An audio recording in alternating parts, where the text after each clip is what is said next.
सिंधु घाटी हम पढ़ाए थे, है ना। और सिंधु घाटी के बाद अब हमारा वैदिक सभ्यता है। कौन सा है? वैदिक सभ्यता। वैदिक सभ्यता। देखिए, इस वैदिक सभ्यता को वैदिक सभ्यता के साथ साथ वैदिक काल के नाम से भी जाना जाता है। किसके नाम से? वैदिक काल के। ठीक है, इसी को हम वैदिक सभ्यता कहते हैं और इसी को हम वैदिक काल कहते हैं। अब देखिए, तुलनात्मक रूप से अगर देखा जाए तो वैदिक सभ्यता और सिंधु घाटी सभ्यता में बहुत सारे अंतर हैं। ठीक है, तो पहले तो तुलनात्मक रूप से देख लेते हैं सिंधु घाटी का और वैदिक का जो अंतर है। ठीक है, तो दोनों सभ्यताओं में आपको समझ में आ जाएगी और उसके बाद फिर आगे चलते हैं। चले, ठीक।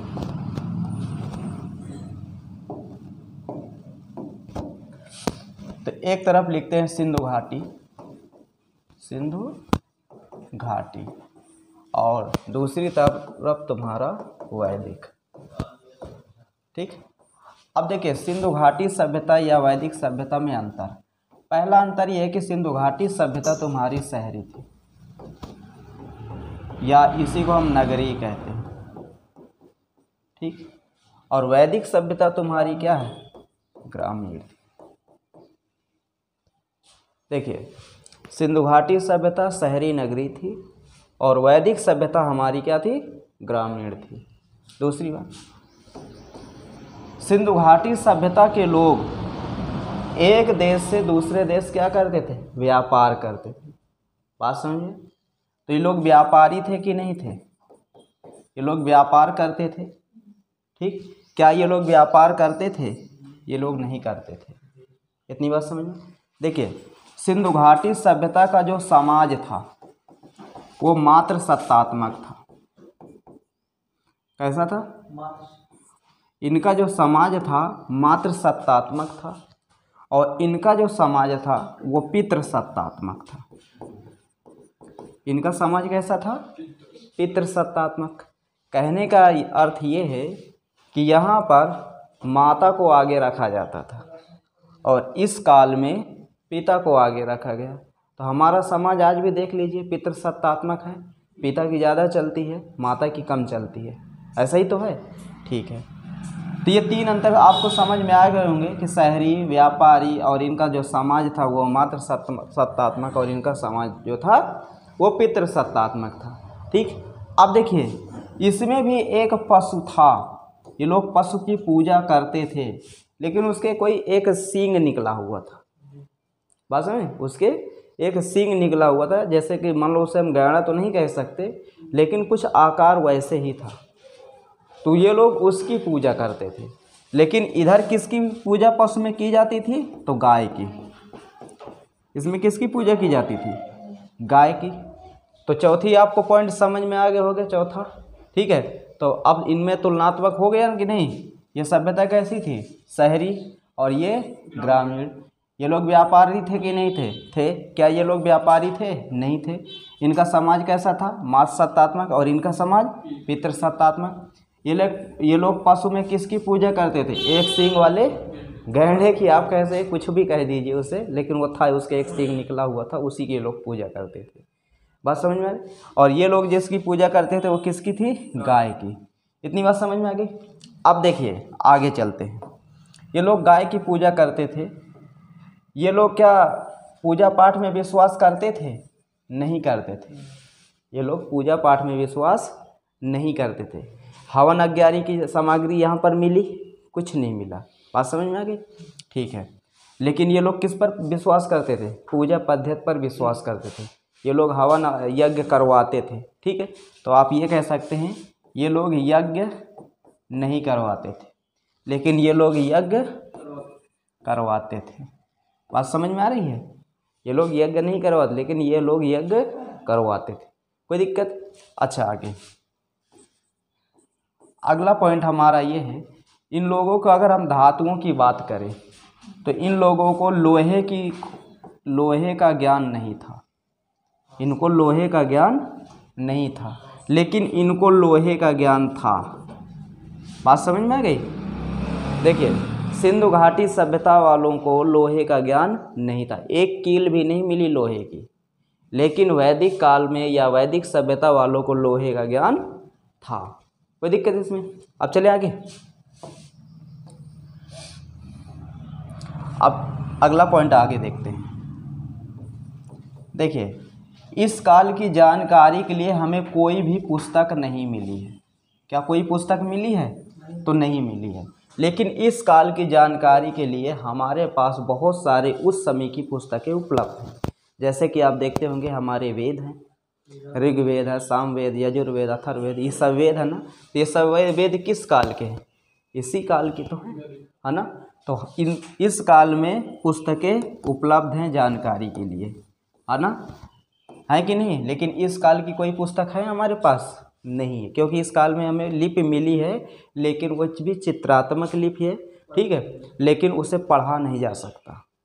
ऐसा नहीं है कि लिखित साक्ष्य इसमें नहीं मिले हैं, परंतु उन्हें हम पढ़ नहीं सकते। इसमें जो लिखित साक्ष्य हमें मिले हैं, तो पूरी की पूरी बुक ही जब मिल गई है, तो पूरी की पूरी जब बुक मिल गई तो पढ़ने में क्या दिक्कत है? और वो भी संस्कृत भाषा में सारे वेद लिखे हैं। बात समझ में आ गई? तो जिसके चलते हम आसानी से पढ़ ले रहे हैं। हाँ, कुछ लोग ये कहते हैं कि इनके जो लिपि है वो द्रविड़ भाषा की लिपि है। कौन सी भाषा? द्रविड़ी लिपि कहते हैं, लेकिन इसमें कोई खास जोर नहीं पड़ता, ठीक है, क्योंकि कुछ विद्वान मानते हैं और कुछ विद्वान नहीं मानते। तो कौन सी लिपि को कुछ विद्वान मानते हैं? द्रविड़। लेकिन कुछ मानते हैं, सब नहीं मानते। ये समझ ले, रुपये में 25 पैसे, 75 पैसे नहीं मानते, ठीक। लेकिन इनकी जो, देखिए, इनकी जो भाषा थी क्या थी? द्रविड़। और इनकी जो भाषा थी वो कौन थी? वो संस्कृत थी। कोई दिक्कत है इसमें? अब चले आगे। तो तुलनात्मक रूप से आप समझ गए होंगे सिंधु घाटी सभ्यता और वैदिक सभ्यता को। अब हम वैदिक सभ्यता पढ़ने के लिए जा रहे हैं। तो वैदिक सभ्यता पढ़ने से पहले हमें यह पता होना चाहिए कि वैदिक सभ्यता के निर्माता कौन थे। बात समझ में? वैदिक काल के निर्माता कौन थे? तो जब हम निर्माता जान जाएंगे तो आसानी से सब चीज़ जान जाएंगे। चले, ठीक। देखिए, इस जगह हम लेते हैं एशिया का मैप, क्योंकि मैप की ज़रूरत पड़ेगी। एशिया और इंडिया दोनों लेते हैं। ये तो यूरोप है।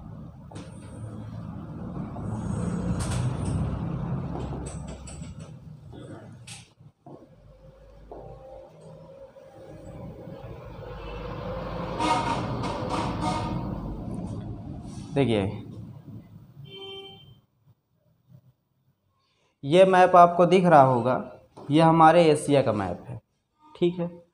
अब इस एशिया के मैप में ये वाला भाग आपको दिख रहा है, इसे कहते हैं तिब्बत। इसे क्या कहते हैं? तिब्बत।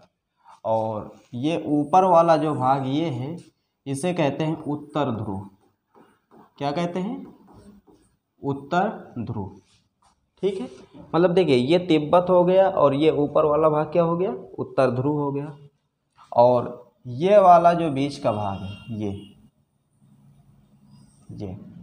इस बीच के भाग को हम कहते हैं मध्य एशिया। क्या कहते हैं? मध्य एशिया। अब देखिए, इस मध्य एशिया के अंतर्गत 5 देश आते हैं। कितने देश? 5।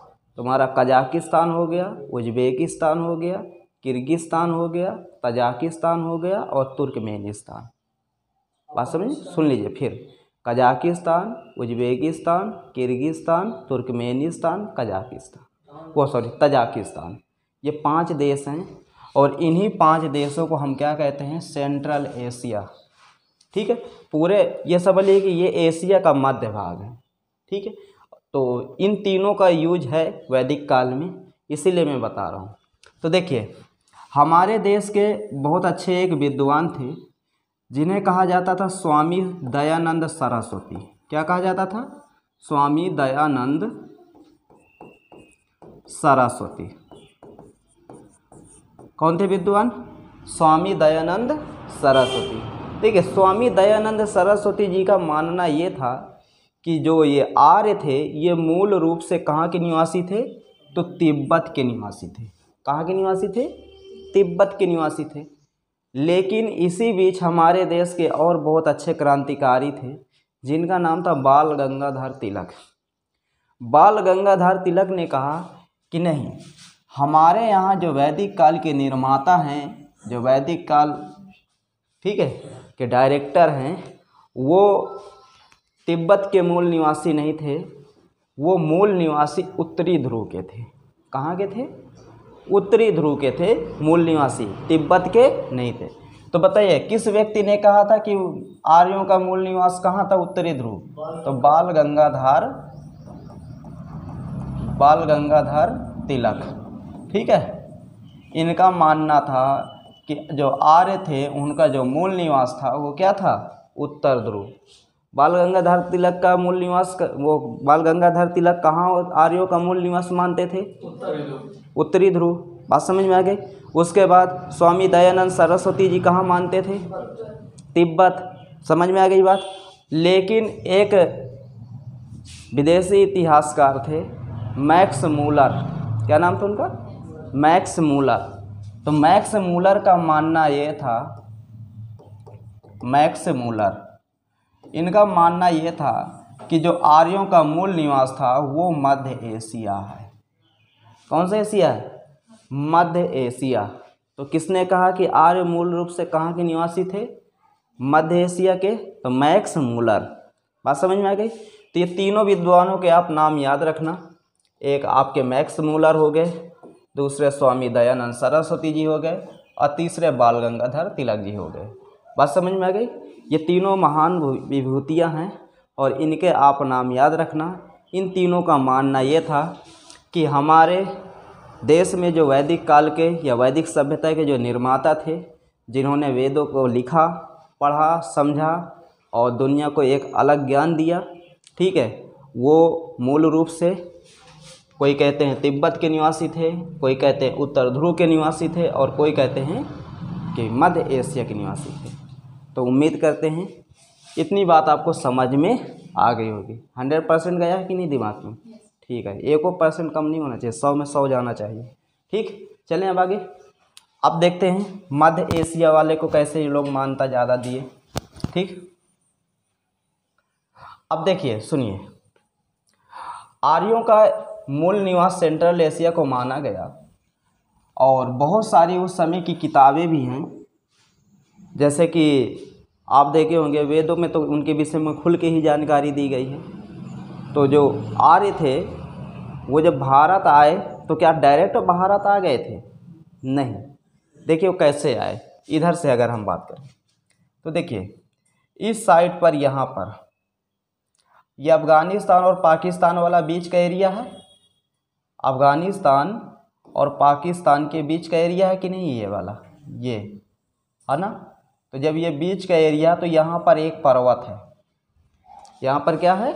पर्वत है, और उस पर्वत का नाम है हिंदू कुश पर्वत। यहाँ पर कौन सा पर्वत है? हिंदू कुश पर्वत। हिंदू कुश पर्वत।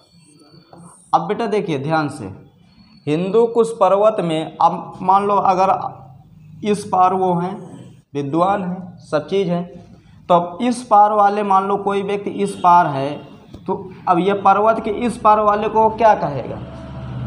देखिए ध्यान देना, पर्वत का नाम है हिंदू कुश, तो इस पार वाले को क्या कहेगा? हिंदू कहेगा कि नहीं कहेगा? कहेगा ना। क्या इस पार वाला उस पार वाले को कुछ कहेगा? वो भी कहेगा।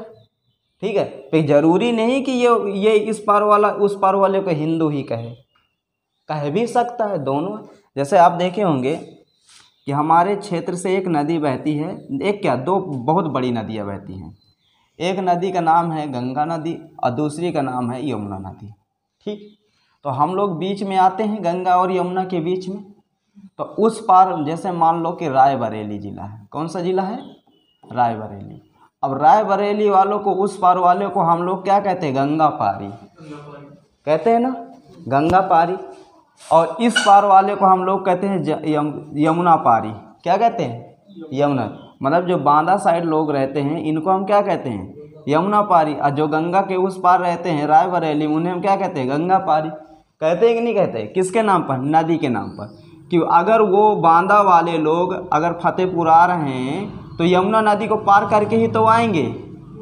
तो जब यमुना नदी को पार करके आएंगे तभी तो उनको यमुना पारी कहा जाता है। बात समझ में आ रही? अगर उस पार वाले इस पार आएंगे तो उनके क्या कहा जाएगा? गंगा पारी ही तो कहा जाएगा। क्यों? गंगा नदी को पार करा रहे हैं। बात समझ में आ रही है? ठीक है। अच्छा, एक चीज़ और बता दें, आप ये भी कह सकते हैं कि जैसे कि मान लो इस पार वाले हैं, इस पार वाले, तो इस पार वाले जब इस पार से इस पार आएंगे तो किस पर्वत को पार करके आएंगे? हिंदूकुश पर्वत को पार करके आएंगे। तो इस पार वाले क्या कहने लगेंगे इन्हें? बता दें, इस पार वाले क्या कहेंगे? हिंदू कहेंगे कि नहीं कहेंगे? भाई अगर ये लोग हिंदूकुश पर्वत को पार करके आ रहे हैं तो इधर मध्य वाले एशिया वालों के इधर वाले क्या कहेंगे? हिंदू कहेंगे कि नहीं कहेंगे? उन्हें कहेंगे ना। ठीक है। तो हिंदूकुश पर्वत से क्या बन गया? हिंदुस्तान। या हिंदुस्तान नहीं, हिंदू। ठीक है, हिंदुस्तान अलग है। तो हिंदूकुश पर्वत को पार करके जो सेंट्रल एशिया के लोग थे, ठीक है, जिन्हें हम लोग आर्य कहते थे, तो जब वो इस पार आए तो इस पार उनको क्या कहा गया? हिंदू कहा गया। कोई दिक्कत? ये बात समझ में आ गई दोनों? ठीक है। तो बताइए, तुम्हारा हिंदूकुश पर्वत वर्तमान में किस देश में है? हाँ, अफगानिस्तान और पाकिस्तान के मध्य में। पाकिस्तान का बॉर्डर लगता है। ठीक है। हाँ, तो अब देखिए, जब हिंदूकुश पर्वत को वो लोग पार करके भारत आए तो सबसे पहले आर्य आए थे सप्त सैंधव प्रदेश में। कहाँ आए थे? सप्त सैंधव प्रदेश में। अब देखिए, ये सप्त सैंधव प्रदेश क्या होता है इसे भी हम बता दें। देखिए, सप्त सैंधव प्रदेश में 7 नदियाँ बहती हैं। सप्त सैंधव प्रदेश, सप्त सैंधव प्रदेश में कितनी नदियाँ बहती हैं? 7 नदियाँ बहती हैं। अब देखिए, 7 नदियों के पहले ये क्वेश्चन पूछा जाता है कि सप्त सैंधव प्रदेश के अंतर्गत निम्नलिखित नदियों में से कौन सी नदी आती है? तो अगर आपको 7 नदियाँ पता होगा तो आप जवाब दे दोगे, अगर नहीं पता होगा तो नहीं दोगे। तो देखिए, सप्त सैंधव प्रदेश में 7 नदियों को रखा गया है। पहली नदी आपकी खुद सिंधु हो गई। कौन सी? सिंधु। झेलम, चिनाब, रावी, ब्यास, सतलज और तुम्हारी घग्घर। देखिए, ये घग्घर नदी अब विलुप्त हो चुकी है। इसी घग्घर नदी को हम सरस्वती कहते हैं। क्या कहते हैं? सरस्वती। इसी को दिव्यद्वासी कहते हैं। ठीक है, दिव्यद्वासी कैसे लिख देंगे? दिव्य, चलो लिख लेना। ठीक है, इसी को क्या कहते हैं? दिव्यद्वासी। और इसी को सरस्वती, इसी को घग्घर। कई नामों से जाना जाता है, लेकिन आप 2 ही नाम याद रखना, घग्घर और सरस्वती। ठीक है। तो ये 7 नदियों के बीच का जो क्षेत्र है वही क्षेत्र तुम्हारा क्या कहलाएगा? सप्त सैंधव प्रदेश। तो ये क्वेश्चन पूछा गया है कि आर्य भारत में सबसे पहले किस क्षेत्र में आए थे? आर्य भारत में सबसे पहले किस क्षेत्र में आए थे? तो आर्य भारत में सबसे पहले सप्त सैंधव प्रदेश में आए थे। कहाँ पर आए थे? सप्त सैंधव प्रदेश में। सप्त सैंधव प्रदेश में कितनी नदियाँ रखी गई? 7। पहली नदी सिंधु, फिर झेलम, फिर चिनाब, फिर रावी, फिर ब्यास, फिर सतलज और फिर घग्घर। तो सप्त सैंधव प्रदेश में कितनी नदियाँ रखी गई? 7 नदियों को रखा गया है तुम्हारे सप्त सैंधव प्रदेश में। कोई दिक्कत यहाँ तक? इतनी बात समझ में आ गई सप्त सैंधव प्रदेश की। अब देखिए, तुम्हें बताते हैं नक्शे में कि यह सप्त सैंधव प्रदेश वर्तमान में भारत के कौन कौन से राज्य में था।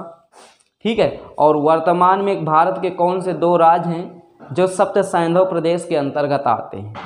ठीक है, चलें बताते हैं। अब देखिए, इसे मिटा देते हैं। देखिए, आप देख रहे होंगे कि हमारा ये पाकिस्तान है। ये कौन सा देश है? ये पाकिस्तान है ये। ठीक, और इधर का हमारा भारत है। तो देखिए पाकिस्तान की अगर हम बात करें तो पाकिस्तान का यहाँ खैबर पख्तूनख्वा है। कौन सा है? पंजाब और खैबर पख्तूनख्वा। ठीक है, कौन से दो राज? पाकिस्तान के दो राज, याद रखना, पाकिस्तान के दो राज, एक खैबर पख्तूनख्वा, खैबर पख्तूनख्वा, ठीक है, खैबर पख्तूनख्वा, और उसके बाद पंजाब। पाकिस्तान के ये दो राज ऐसे हैं जो सप्त सैंधव प्रदेश के अंतर्गत आते हैं। बात समझ में आ गई? कौन कौन से दो राज? पंजाब और खैबर पख्तूनख्वा। ठीक है, खैबर पख्तूनख्वा की राजधानी पेशावर है। ठीक है, बहुत बड़ा शहर था एक समय पेशावर। अब तो पेशावर का लोग नाम भूल गए। ठीक है, एक समय था कि पेशावर का डंका बजता था, पूरे दुनिया में बजता था। आप ये कहिए, भारत का बहुत बड़ा शहर था पेशावर है। अब देखिए आगे चलते। लेकिन पंजाब के दो राज्यों को अब रखा गया है सप्त सैंधव प्रदेश के अंतर्गत, क्योंकि वो घग्गर नदी विलुप्त हो चुकी है।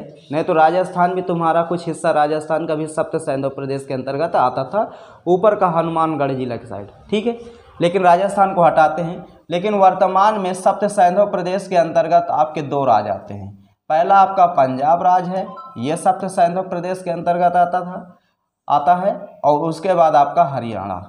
कौन सा? हरियाणा। तो ये भारत के दो ऐसे राज्य हैं वर्तमान के कि जो सप्त सैंधव प्रदेश के अंतर्गत आते हैं।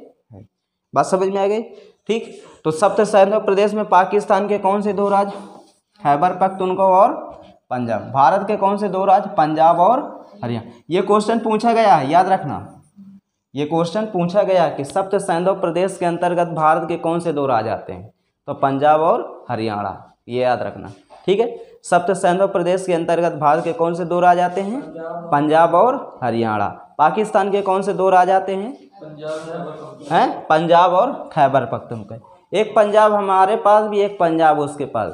भाई जिस तरह बंगाल के दो भाग किए गए थे ना, कि पूर्वी बंगाल किसको दिया गया? पाकिस्तान को। ठीक है, पूर्वी बंगाल किसे दिया गया? पाकिस्तान को। ठीक है, अब पश्चिमी बंगाल किसको दिया गया? भारत को। तो वैसे ही पूर्वी पंजाब किसको दिया गया था? भारत को दिया गया था, और पश्चिम पंजाब पाकिस्तान पाया था। पहले दोनों पंजाब की एक ही राजधानी थी, लाहौर। हाँ, पहले पुरानी पंजाब जो हमारी तरफ पंजाब है और जो उनकी तरफ पंजाब है, दोनों की राजधानी क्या थी?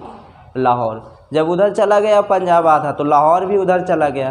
तो आज भी उस साइड का जो पंजाब है पाकिस्तान की तरफ का, ये वाला, तो इसकी भी राजधानी आज भी लाहौर ही है। और हमारी तरफ की राजधानी क्या हो गई? चंडीगढ़ हो गई। हाँ, हरियाणा राजधानी है। अच्छा, चलो, इतनी बात समझ में आ गई? ठीक है, तो उम्मीद करते हैं ये भी जानकारी 100% गई होगी। गई 100%? कोई मतलब ये देखिए 1% कमी ना रहा हो चाहिए। हाँ, चीज़ें 100% जाएगी तभी मज़ा आएगा। ठीक, चलें अब आगे। तो देखिए आर्य भारत में आ गए, सप्त सैंधव प्रदेश में आ गए। ठीक है, सब चीज़ हो गया। आप चलते हैं, देखिए भारत में जब आर्य आए तो कुछ कार्य भी तो करेंगे। तो क्या, अच्छा ये बताओ, कार्य करने से पहले वो आने में उनको कुछ कठिनाई नहीं होगी? होई। अगर किसी दूसरी जगह आपको राज्य करना है तो पहले लड़ाई करना पड़ेगा।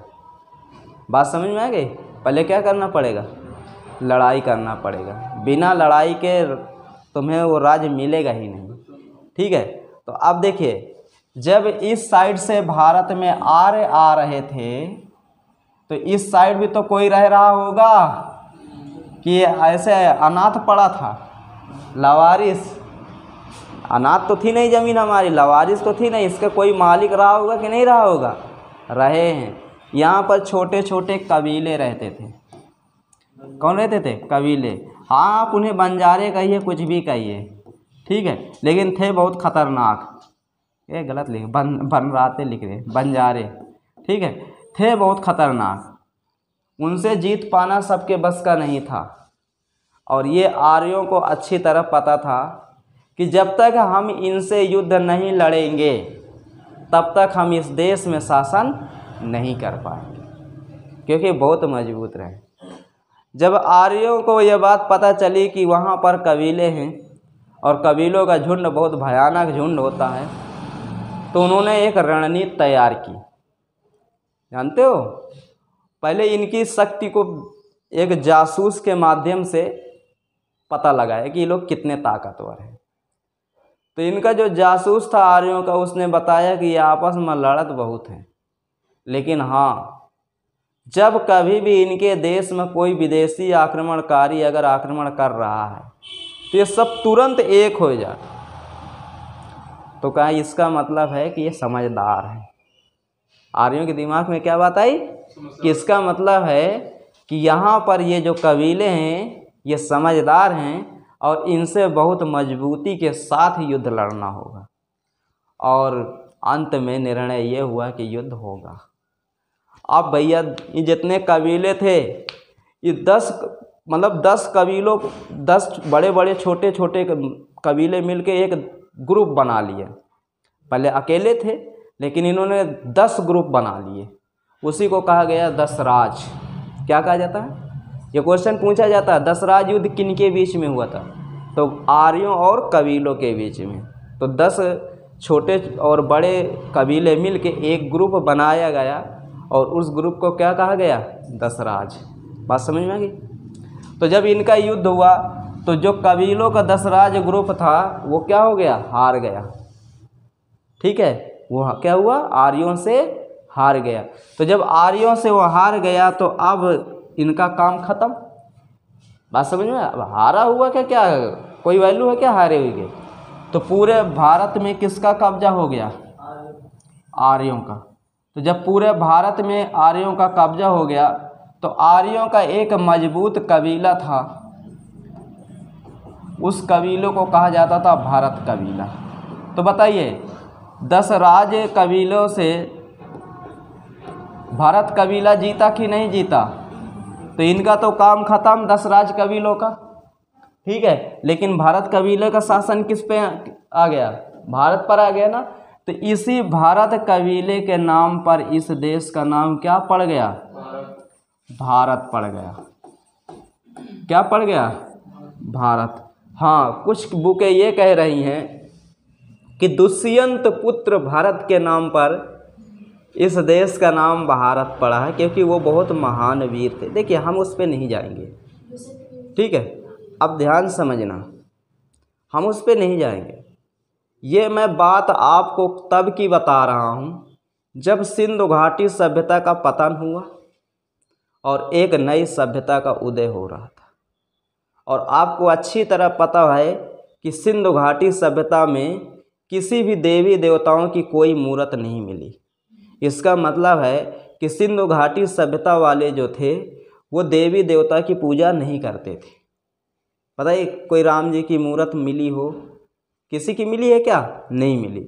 लेकिन ये जो तुम्हारा ये थे, जब अभी जो आपको इतिहास से पढ़ाया जा रहा है, इस समय भी ना तो भगवान राम का जन्म हुआ था, ना तो भरत का जन्म हुआ था, किसी का जन्म नहीं हुआ था। ये शुरुआत का दौर मैं आपको बता रहा हूँ।